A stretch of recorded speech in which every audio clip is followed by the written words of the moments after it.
ഇനി എന്തിനാ അർച്ചനയ്ക്ക് കൺഫ്യൂഷൻ? ആതിരെ വിവാഹം കഴിക്കാൻ നടക്കുന്ന ആ ഫ്രോഡ് നെല്ലിശ്ശേരിയിൽ വന്നതും അവന്തിക അവനുമായിട്ട് സംസാരിച്ചതും അവനെ ഒളിപ്പിക്കാൻ അവന്തിക ശ്രമിച്ചതിനുമെല്ലാം അർച്ചന സാക്ഷിയല്ലേ? ഇനിയും അവന്തികയെ വിശ്വസിക്കണോ അർച്ചന? അങ്ങനെ തീർത്തും വിശ്വസിക്കുന്നില്ല. എങ്കിലും അവരുടെ ചില പ്രവൃത്തികള് വലിയ സംശയം ഉണ്ടാക്കുന്നുണ്ട്.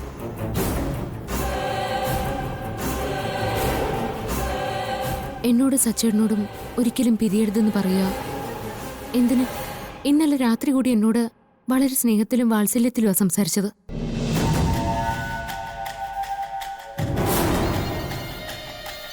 അച്ഛൻ്റെ ആഗ്രഹം പോലെ എടുത്തേക്കും ആഗ്രഹമുണ്ടെന്ന് എൻ്റെ സച്ചേട്ടനെ കുഞ്ഞിനെ കാണാൻ വേണ്ടി. എന്നായാലും നിങ്ങൾക്കൊരു കുഞ്ഞു വേണം. അത് നല്ല പ്രായത്തിൽ തന്നെ ആകുന്നതാ നല്ലത്. ഈ മുറ്റത്ത് ഒരു കുഞ്ഞിക്കാൽ ഓടുന്നത് കാണാനും മുത്തശ്ശ എന്നുള്ളൊരു വിളിക്ക് വിളി കേൾക്കാനും ആ പാവം വല്ലാണ്ട് ആഗ്രഹിക്കുന്നുണ്ട്. അതിന് നീ സച്ചിയോടും കൂടി സംസാരിച്ച് ഒരു തീരുമാനത്തിലെത്തണം.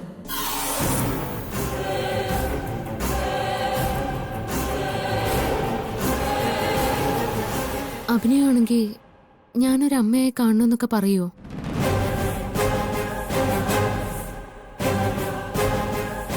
അവര് നന്നാവില്ല എന്ന പൂർണ്ണ ബോധ്യം ഉള്ളപ്പോഴും ഇങ്ങനെയൊക്കെ പറയുന്നത് അഭിനയാണെന്ന് തോന്നിയെങ്കിലും എനിക്കിപ്പോഴും എന്തൊക്കെയോ തമ്മിൽ ചേർക്കാൻ കഴിയുന്നില്ല. ഞങ്ങളെക്കാളൊക്കെ ഏറെ അവന്തിക അറിയാവുന്നത് അർച്ചനയ്ക്ക്. കാര്യസാധ്യത്തിന് ഏതറ്റം വരെ അവന്തിക പോകുമെന്ന് അർച്ചനയ്ക്ക് നന്നായിട്ടറിയാം. ഒരു തരി പോലും വിശ്വസിക്കരുതെന്നേ ഞാൻ പറയൂ. അർച്ചനയോടൊരു കുഞ്ഞിനെ അവന്തിക ആവശ്യപ്പെട്ടിട്ടുണ്ടെങ്കിൽ അവൾ കളം മാറ്റി ചവിട്ടിയിട്ടുണ്ട് അർച്ചന.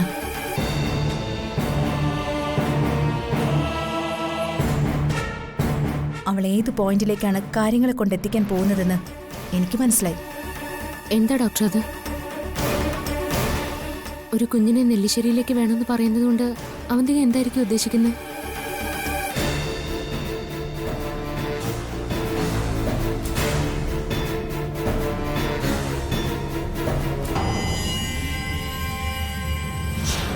അത് വേറൊന്നുമല്ല അർച്ചന. നീയും സച്ചിയും വേർപിരിയലിന്റെ വക്കിലായിരുന്നല്ലോ. ഇപ്പോ നിങ്ങൾ തമ്മിൽ എങ്ങനെയെന്ന് അറിയാനാവും ഈ കുഞ്ഞിനെ കുറിച്ചുള്ള പറച്ചിലൊക്കെ.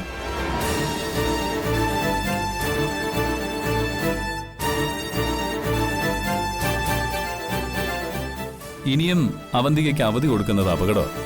അവളെ എന്താ മനസ്സിൽ കരുതിയിരിക്കുന്നതെന്ന് ഇപ്പോഴും നമുക്കറിയാത്ത സ്ഥിതിക്ക് എത്രയും പെട്ടെന്ന് എല്ലാത്തിനും ഉടനെ ഒരു തീരുമാനം ഉണ്ടാക്കണം. അങ്ങനെ നമ്മൾ തീരുമാനിച്ചാലും അവിടെ ഇപ്പോ എത്ര പേരിത് വിശ്വസിക്കുമെന്ന് കൂടി നോക്കണം. ഒരു ഉത്തമ സ്ത്രീയായി അഭിനയിച്ച് എല്ലാവരെയും അവന്തിക വശത്താക്കി കഴിഞ്ഞു. ഞാനിതൊക്കെ പറഞ്ഞാലും എൻ്റെ സച്ചേട്ടൻ പോലും ഇതൊക്കെ വിശ്വസിച്ചൊന്നും വരില്ല. ഒരു വീട്ടിലെ കേവലം നാത്തൂമ്പോരായിട്ടേ ഇതിനെ എല്ലാവരും കാണൂ. അങ്ങനെയാണെങ്കിൽ ഒന്നുകൂടി ആലോചിച്ചിട്ട് മതി ബാക്കി. ഒരേ ഒരു ചാൻസ് മാത്രമേ നമുക്ക് കിട്ടൂ. അതിൽ തോറ്റുപോയാൽ പിന്നീട് അങ്ങോട്ട് എത്ര പ്രൂവ് ചെയ്യാൻ ശ്രമിച്ചാലും നടന്നില്ല എന്ന് വരും. അർച്ചന ഒന്ന് ശരിക്കും ഓർത്തു നോക്കിയേ. അവന്തികയെ പൂട്ടാനുള്ള എന്തെങ്കിലും എവിടെയെങ്കിലും മിസ് ചെയ്തിട്ടുണ്ടോന്ന്. ചിലപ്പോ ഉണ്ടെങ്കിലോ?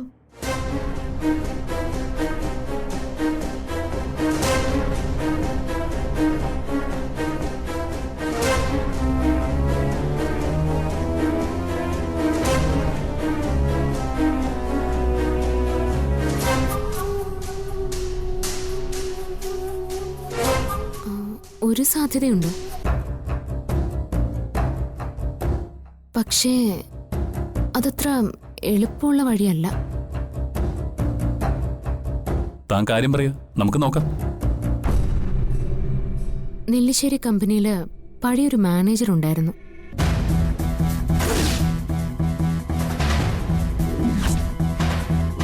സാർ, ഞാനിതെല്ലാം ചെയ്തത് ഈ അവന്തിക മേഡം പറഞ്ഞിട്ടാണ് സാർ. എന്റെ കയ്യിൽ അതിനുള്ള എല്ലാ തെളിവുകളും ഉണ്ട്.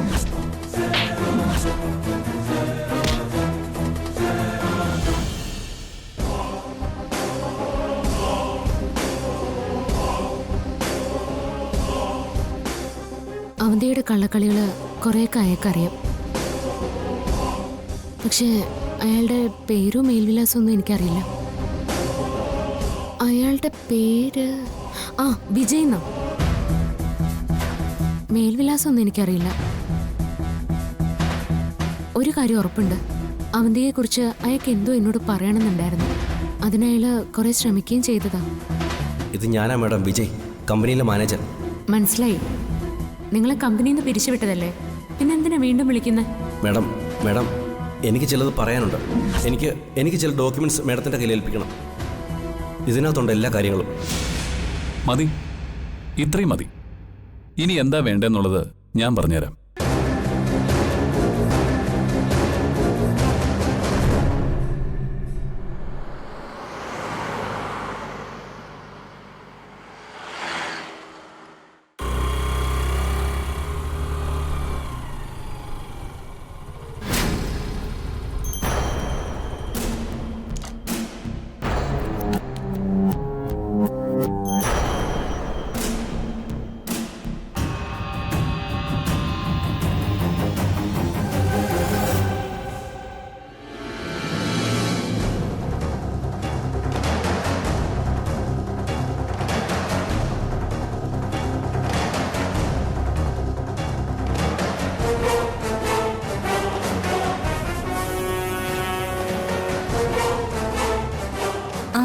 അനക്കിരിക്കെ. അതിഥിയായി എത്തിയത് നിന്റെ ആതിഥ്യ മര്യാദയ്ക്ക് മാർക്കിടാൻ വേണ്ടിയിട്ടല്ല. എനിക്ക് നിന്നോടൊരു കാര്യം പറയാനുണ്ട്. അത് പറഞ്ഞിട്ട് ഞാൻ പോവും. എന്റെ വീട്ടിലേക്ക് ഒരാൾ കയറി വരുമ്പോ ഇരിക്കാൻ പറയുന്നത് എന്റെ മര്യാദയാ. വരുന്നവർക്ക് ആ മര്യാദ ഇല്ലെങ്കിൽ പിന്നെ എനിക്കൊന്നും പറയാനില്ല. അനക്കയ്ക്ക് അവിടെ നിന്ന് തന്നെ കാര്യങ്ങൾ പറഞ്ഞിട്ട് പോവാം. എന്താ പറയാനുള്ളത്? എനിക്ക് പറയാനുള്ളത് പല തവണ പല സാഹചര്യത്തിലും ഞാൻ പറഞ്ഞു മടുത്തതും നീ കേട്ട് തഴമ്പിച്ചതുമായ കാര്യ. പിന്നെയും പുറകെ നടന്ന് ഞാനിത് പറയുന്നത് നിന്നെ പോലെ ഒരുത്തിയെ കൊന്നിട്ട് ഞാൻ ജയിലിൽ പോണ്ടെന്ന് കരുതിയിട്ടാ. ഓ ആ, അപ്പോ പതിവ് വാചകം തന്നെയാ, കൂട്ടത്തി ഭീഷണിയും.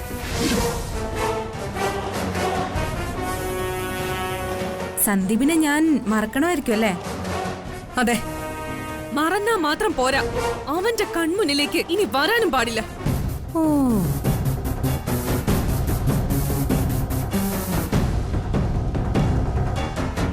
അവന്റെ കൂടെയുള്ള നിന്റെ ഈ ഊരു ചുറ്റിലും അതങ്ങ് നിർത്തിയേക്ക്. ആ, അവൻ എന്റേതാ, എന്റേത് മാത്രം. നിന്നെ പോലൊരുത്തി അവന്റെ കൂടെ നടക്കുന്നത് നാളെ ഒരു സമയത്ത് അവന്റെ ഭാര്യയായിട്ട് ഞാൻ ഇരിക്കുമ്പോ എന്നെ എന്റെ ജീവിതത്തെയും ബാധിക്കുന്ന കാര്യ. വന്ന പാടെ നിന്റെ മോന്തക്കിലെണ്ണം തന്നിട്ട് ഇതൊക്കെ പറയണമെന്ന് കരുതിയാ ഞാൻ വന്നത്. ഞാനത് ചെയ്യാത്തത് സന്ദീപിന് വേണ്ടി നിന്റെ ദേഹത്ത് കൈവെക്കുന്നതും നിന്നെ വീട്ടിൽ കയറി തല്ലുന്നതും എനിക്ക് കുറച്ചിലാണെന്ന് ഇപ്പൊ തോന്നിയതുകൊണ്ടാ.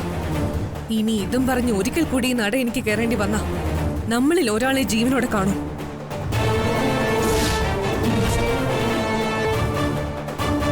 അത് സന്ദീപിനെ ഓരോന്ന് പറഞ്ഞ് വശത്താക്കി അവനെ മയക്കിക്കൊണ്ട് നടക്കുന്ന നീ ആവില്ല. സന്ദീപിന്റെ ഭാര്യയാകാൻ പോകുന്ന ഞാനായിരിക്കും. ഇന്ന് കണ്ടതുൾപ്പെടെ എല്ലാം ഞാൻ മറക്കുക. നീയും മറക്കണം. ഇപ്പൊ ഇവിടെ ആരുമില്ലെന്ന് മനസ്സിലായി. എല്ലാവരും വരുമ്പോ പറഞ്ഞേക്കണം, നെല്ലിശ്ശേരിയിലെ അവന്തികയുടെ അനിയത്തി ഇവിടെ വന്ന് ഇത്രയും പറഞ്ഞിട്ട് പോയി എന്ന്. നിന്റെ തന്ത പഠിക്കാൻ തളയ്ക്കും കാര്യം വേഗം മനസ്സിലാവും.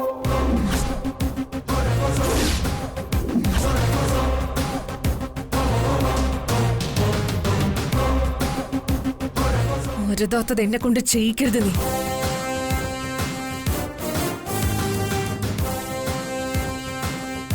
ഇനി നീ തീരുമാനിക്ക്, മറക്കണോ അതോ മരിക്കണോന്ന്. അനക്കൊന്നും നിന്നേ. നീ ഇവിടെ നിന്ന് ഇത്രയും പ്രസംഗിച്ചിട്ടും ഞാനൊന്നും പറയാത്തതേ ഇത് എന്റെ വീടായതുകൊണ്ടാ. നീ നിൽക്കുന്നത് എന്റെ വീട്ടുപടിക്കലായതുകൊണ്ടാ. വീട്ടിൽ വരുന്നവരോട് മാന്യമായി പെരുമാറണമെന്നാ എന്റെ അച്ഛനമ്മ എനിക്ക് പറഞ്ഞു തന്നിട്ടുള്ളത്. അതുകൊണ്ട് തന്നെ ഒരു വാക്പോരിന് എനിക്ക് താല്പര്യമില്ല. സന്ദീപിനെ മറക്കാനും അവന്റെ കൺവെട്ടത്ത് ഞാൻ വരാതിരിക്കാനുമാണ് നീ ഇവിടെ ഇത്രയും പറഞ്ഞതെങ്കിൽ അത് എന്നോടല്ല, അത് സന്ദീപിനോട് വേണം പോയി പറയാൻ. ഇല്ലെങ്കിലേ സന്ദീപ് വിളിക്കുന്നിടത്തേക്കൊക്കെ ഞാൻ പോവും. ഞങ്ങൾ കാണുകയും ചെയ്യും. ആ പിന്നെ നിനക്കറിയാത്ത വേറൊരു കാര്യം കൂടി ഞാൻ പറയട്ടെ. എന്റെയും സന്ദീപിന്റെയും വിവാഹം കഴിഞ്ഞു.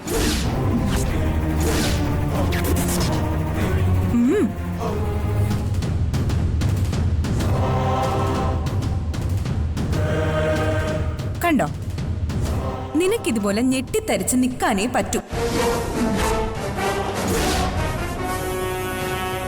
നീ നേരത്തെ എന്നെ തല്ലും കൊല്ലും എന്നൊക്കെ പറഞ്ഞല്ലോ. ഞാൻ വിവാഹം കഴിഞ്ഞ കാര്യം പറഞ്ഞിട്ടും നീ എന്നെ ഒന്ന് തല്ലാൻ പോലും കൈ ഓങ്ങിയില്ലെങ്കിൽ നീ എന്നെ ഒരിക്കലും ഒന്നും ചെയ്യാൻ പോകുന്നില്ല.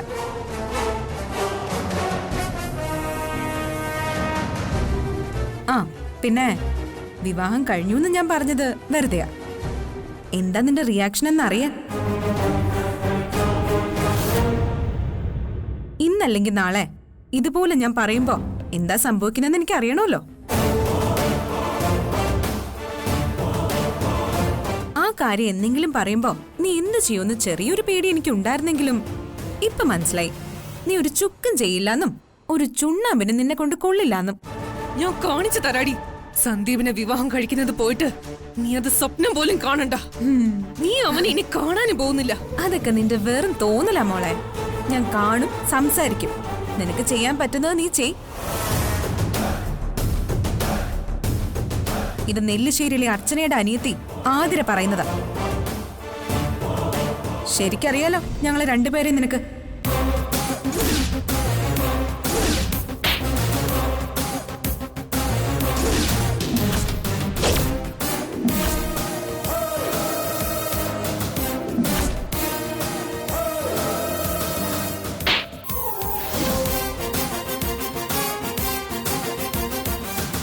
അതുകൊണ്ട് എന്നോട് പറഞ്ഞത് ഞാൻ തിരിച്ചു പറയുക.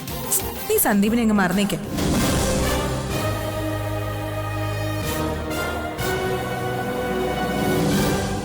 ഈ വാശിയും വൈരാഗ്യവും ദേഷ്യവും ഒക്കെ കളഞ്ഞ് മറ്റാരെങ്കിലും വിവാഹം കഴിച്ച് സുഖമായി ജീവിക്കാൻ നോക്ക്. ചെല്ല്.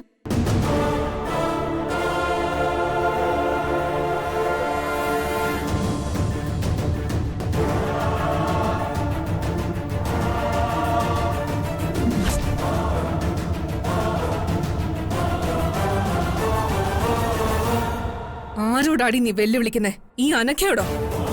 ഇനി കുറച്ച് സമയത്തേക്ക് ഞാൻ എന്റെ മാന്യതയൊക്കെ അങ്ങ് മാറ്റിവെക്കാൻ പോവാ. ഞാൻ നിന്നെ തല്ലാൻ പോവാ. ഈ നടയിലിട്ട് നിന്നെ ചവിട്ടി കൂട്ടിയിട്ടേ ഇനി ഞാൻ പോകുന്നുള്ളൂ.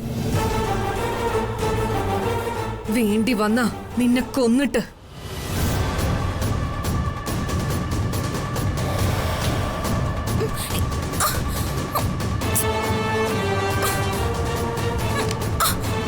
നിനക്ക് എന്റെ സന്ദീപിനെ വേണമല്ലേടി?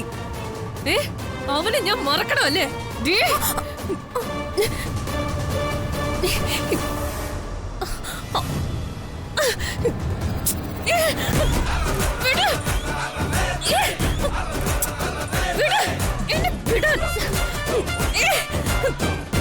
വിടാനല്ലേ പറഞ്ഞേ?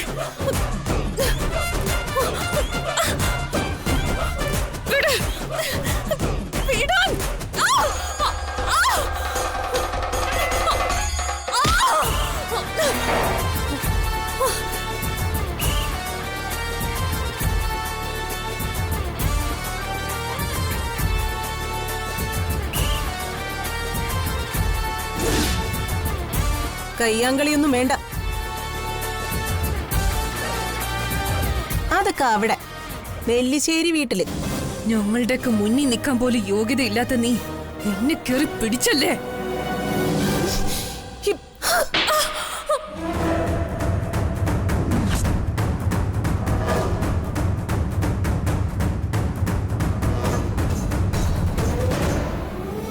ഇപ്പൊ നിനക്ക് മനസ്സിലായോ?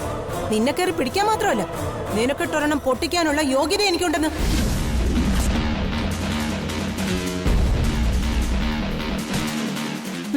നെല്ലിശ്ശേരിക്കാരോട് സ്നേഹവും ബഹുമാനമൊക്കെ തന്നെയാ. പക്ഷെ എന്റെ പിള്ളേരുടെ ദേഹത്ത് തൊട്ടാലുണ്ടല്ലോ, അതിപ്പോ അവന്തികയായാലും ശരി, അനഘയായാലും ശരി. നിനക്കിട്ട് ഇപ്പൊ ഞാൻ തന്നത് ഇതിനു മുമ്പേ ഇവള് നിനക്ക് തരേണ്ടതായിരുന്നു.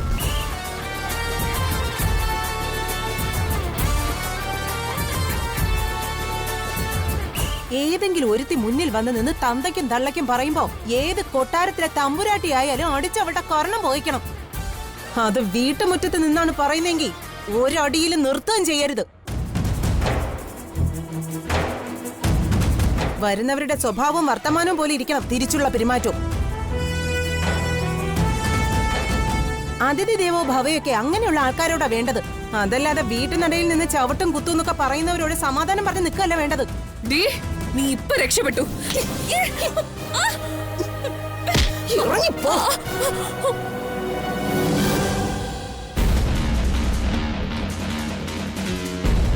ഇനി ഈ വീട്ടുമുറ്റത്ത് വന്ന് നിന്ന് അട്ടഹസിച്ച തോട്ടിലേക്ക് തൂക്കിയെടുത്ത് എറിയും ഞാൻ.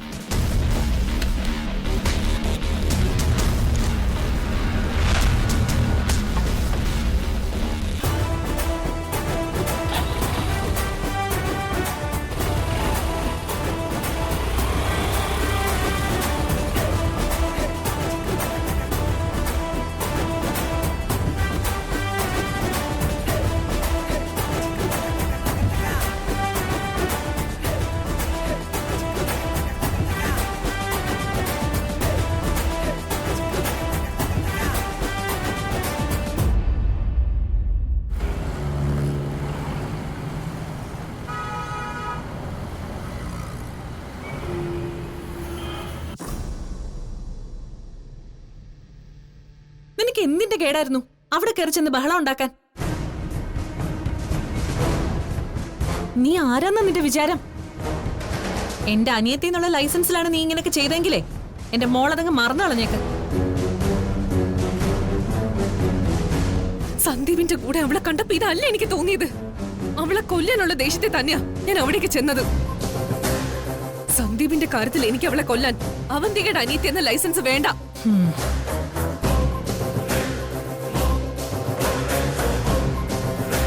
സന്ദീപിനെ സ്നേഹിക്കുന്ന പെൺകുട്ടി എന്ന നിലയിൽ ആ ഒരു സ്വാതന്ത്ര്യം മതി എനിക്ക്.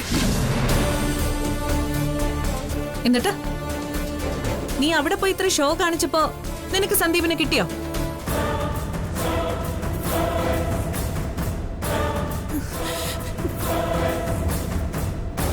ഇതുകൂടി അറിയുമ്പോ അവന്റെ മനസ്സിൽ നീ എത്രമാത്രം ഇടിഞ്ഞു താഴുന്ന് നീ ഒന്ന് ആലോചിച്ചിട്ടുണ്ടോ? എടി എന്റെ എടി, ഈ പ്രേമവും വിവാഹം എന്നൊക്കെ പറയുന്നത് വാശിപ്പുറത്ത് കിട്ടുന്നൊന്നും അല്ല. ഇനി നിനക്ക് അറിയാത്ത ഒരു കാര്യം കൂടി ഞാൻ പറഞ്ഞുതരാം. എനിക്കൊന്നും കേൾക്കണ്ട. നീ കേട്ടേ പറ്റൂ. സന്ദീപ് ആതിരെ ഇടയ്ക്കിടയ്ക്ക് പോയി കാണുന്നുണ്ട്, സംസാരിക്കുന്നുണ്ട്. ആ വീട്ടിൽ ആരും ഇല്ലാത്തപ്പോ രഹസ്യമായിട്ട് അവൻ അവിടെ പോവാറുണ്ട്.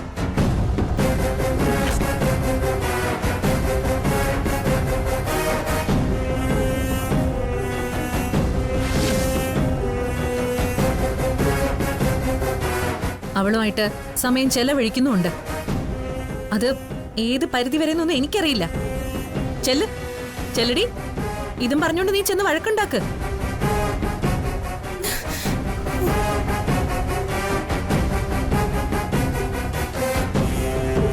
ബാക്കിയുള്ളവർ ഒരു വശത്തുനിന്ന് എല്ലാവരും കരക്കടിപ്പിക്കുമ്പോ നീ എല്ലാം നശിപ്പിച്ചോണ്ട് വരിക. ഒരു കാര്യം ഞാൻ ഇപ്പോഴേ പറഞ്ഞേക്കാം. നീ ഓരോന്ന് കാണിച്ചിട്ട് അതിന് ന്യായീകരണം പറയലല്ല എന്റെ ജോലി. നിലയില്ലാതെ വന്നാ കൈവിട്ട് കളഞ്ഞ്.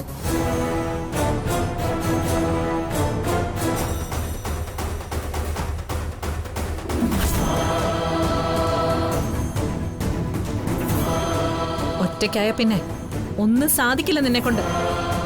അങ്ങനെ വരുമ്പോ ആതിരെ സന്ദീപ് ഈ വീട്ടിലേക്ക് കൊണ്ടുവരും.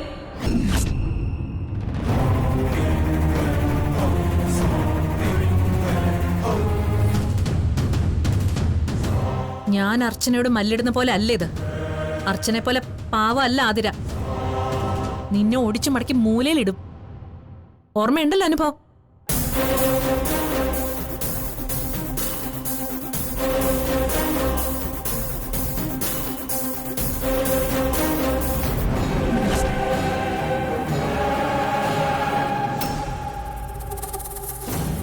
കഷ്ടപ്പെട്ടും പണം എറിഞ്ഞ ആ മീര ഞാൻ കൂടെ നിർത്തിയിരിക്കുന്നെ. അപ്പോഴാ എന്റെ അനിയത്തിയുടെ എക്സ്ട്രാ ഷോ. ചേച്ചി പറയുന്നതൊക്കെ ചേച്ചിയുടെ കാര്യം മാത്ര, എന്നെ കുറിച്ചല്ല. ചേച്ചിക്ക് ചേച്ചിയുടെ കാര്യം വലുതുപോലെ തന്നെയാ എനിക്ക് എന്റെ കാര്യം. അതേടി, എന്റെ കാര്യം തന്നെ എനിക്ക് വലുത്. എന്റെ കാര്യം നീ നിസാരവൽക്കരിച്ച് പറയുമ്പോ ഒരു കാര്യം നീ ഓർക്കണം. എന്റെ അച്ഛനുമേന്ന് പറയുമ്പോ അത് നിന്റെയും കൂടിയാ. മറന്നിട്ടില്ലല്ലോ ഞാൻ പറഞ്ഞു തന്നൊന്നും. ഞാൻ എന്തെങ്കിലും ചെയ്യുന്നുണ്ടെങ്കിൽ അത് എന്റെ അച്ഛനോടും അമ്മയോടും മറ്റുള്ളവർ ചെയ്തതിന്റെ പ്രതികാരമായിട്ടാ. നിന്നെ സന്ദീപിനെ കൊണ്ട് കെട്ടിക്കാൻ ഞാൻ മുന്നിൽ നിൽക്കുന്നതും അതേ കാര്യം കൊണ്ട് തന്നെയാ.